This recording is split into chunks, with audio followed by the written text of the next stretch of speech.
Looking for little old me? Yes? What's on your mind? I knew this would come up sooner or later. I don't know how to explain, but I had a dream. In it, there was an impenetrable darkness. It was so dense, so real. And there was a noise, a terrible, ungodly noise.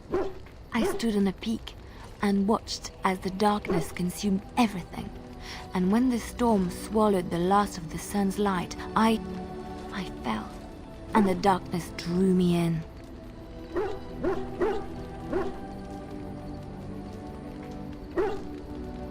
When I woke, I went to the Chantry's gardens, as I always do. But that day, the rosebush in the corner had flowered. Everyone knew that bush was dead. It was grey and twisted and gnarled, the ugliest thing you ever saw. But there it was, a single beautiful rose. It was as though the Maker stretched out his hand to say, even in the midst of this darkness, there is hope and beauty. Have faith.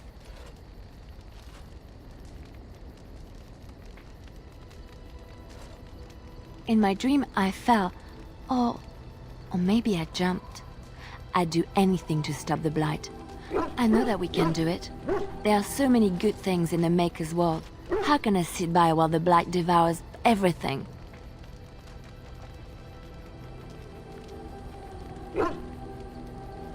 That is why you're a Grey Warden.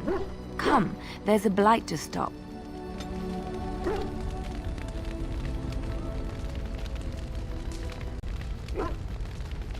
Looking for little old me? Yes? What's on your mind?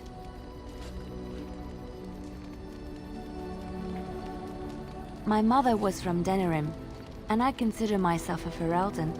Mother served an Orlesian noblewoman who lived here when Orlais ruled. When Orlais was defeated and the common folk began to resent the presence of any Orlesian, the lady returned to Orlais. She took my mother with her. I was born in Orlais and did not set foot in Ferelden till much later. Mother was always telling me stories of her homeland. I think she missed it.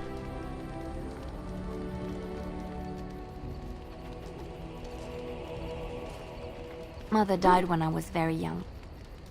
Lady Cecily let me stay with her. I had no one else. She was quite old then, and she had me study music and dance to entertain her. It is unfair that I have more memories of Cecily than my mother.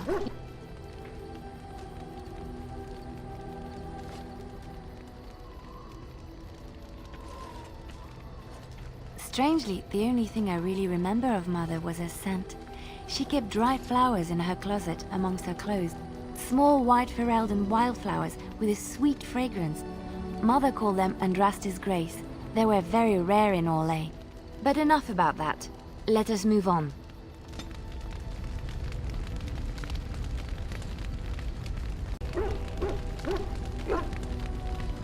Looking for little old me? Yes? What's on your mind?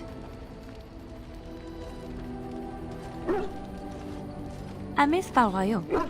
Unlike other cities where the people are the lifeblood and the character, Valroyaux was her own person, and her people little more than decorations. There was always music in Valroyaux, streaming from the many windows, quiet refrains and triumphant choruses, and always, floating above that all, the chant, coming from the grand cathedral. It was magnificent.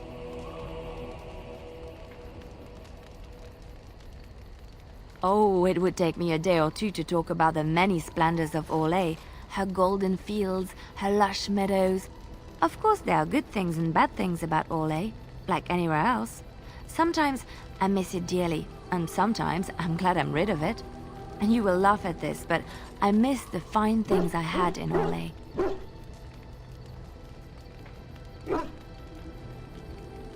Dresses, fine dresses and furs. And shoes, of course. One can't mingle with nobility with bad shoes, you see. Orlais is very fashionable, almost ridiculously so. But the shoes! Living with those ridiculous trends was worth it for the shoes.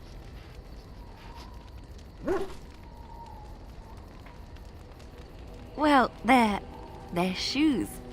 They're pretty. Some of them anyway. When I left Orlais, the fashion was shoes with delicate tapered heels and embellishments in the front. A ribbon, perhaps, or embroidery. In soft colors, of course. It was spring.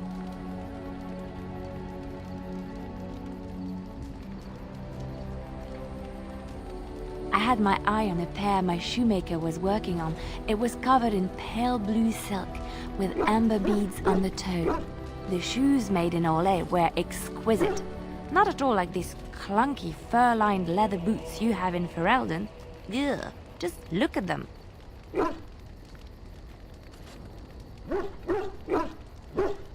Thank you. It's kind of you to say so, even wearing these mud-covered horrors. They're sturdy shoes, but sometimes a girl just wants to have pretty feet. Oh, I could talk about shoes all day, but we have things to do, don't we?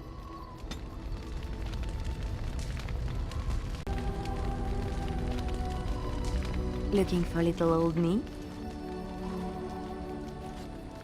Yes?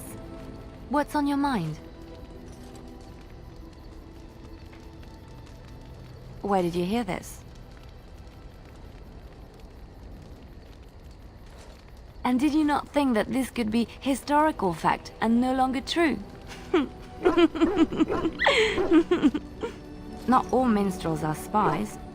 Most are just singers and storytellers, but some of them are what we call bards.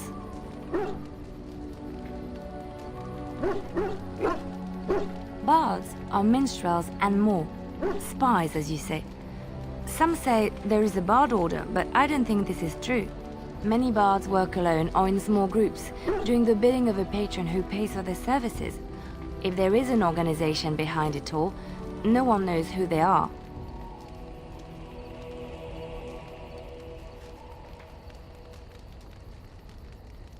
What do you think?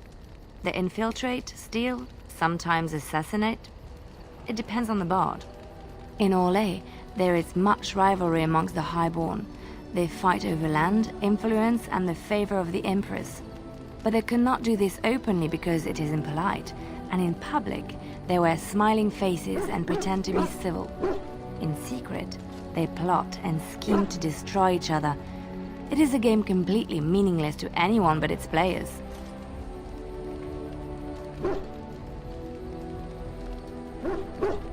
I have revealed too much, it seems, but it doesn't matter what I used to be. It is the past.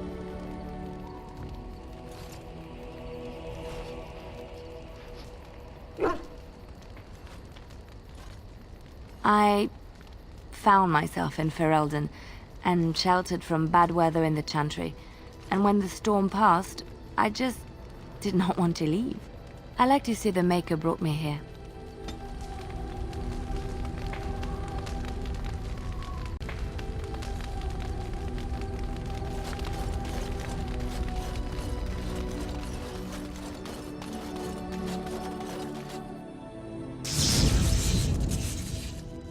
Indeed.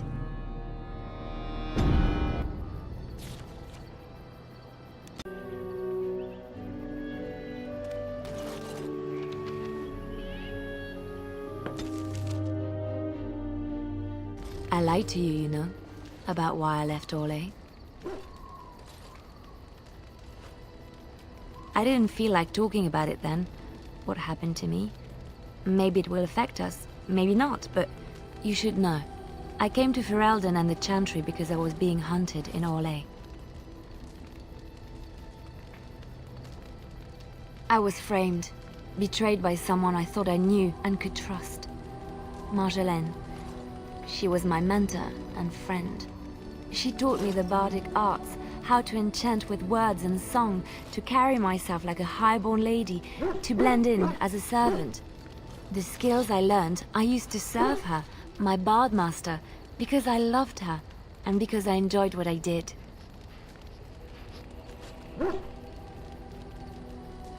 She claimed to have retired. She married a noble and inherited his wealth when he died. To many she was just a rich widow. I thought I knew her. My devotion to her blinded me to her less than noble attributes. You can say it was my fault. There was a man I was sent to kill. I was to bring Marjolaine everything he carried. I don't know who this man was. She gave me a name and a description, and I hunted him down. I found documents on his body, sealed documents. It turns out that they were. My curiosity got the better of me. Something told me that I needed to know what was in those letters. Marjolaine had been selling all kinds of information about Orlais to other countries, Nevara and Antiva among others. It was treason.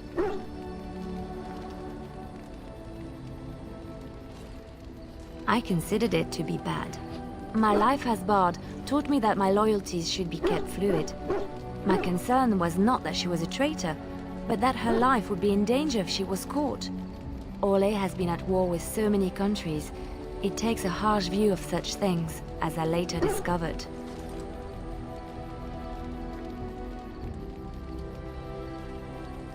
I should have left well alone, but I didn't. I had to tell Marjolaine I feared for her life. She brushed aside my concern. She admitted her guilt, but said it was in the past. That is why the documents had to be destroyed, she said. I believed her. I kept believing up till the moment they showed me the documents, altered by her hand to make me look the traitor.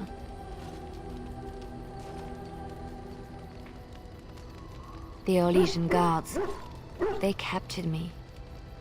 Did terrible things to make me confess and reveal my conspirators.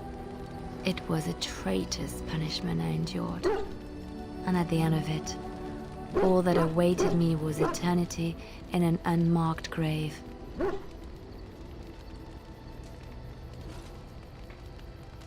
The skills Marjolaine taught me were good for something at least. I broke free when I saw the opportunity. I did not seek Marjolaine out. If she thought I was coming for her, she would have me caught again.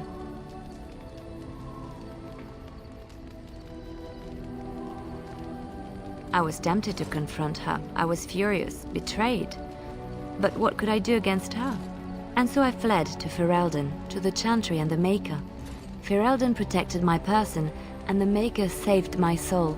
And that is the reason I am here. The real reason. No more lies between us, at least in this.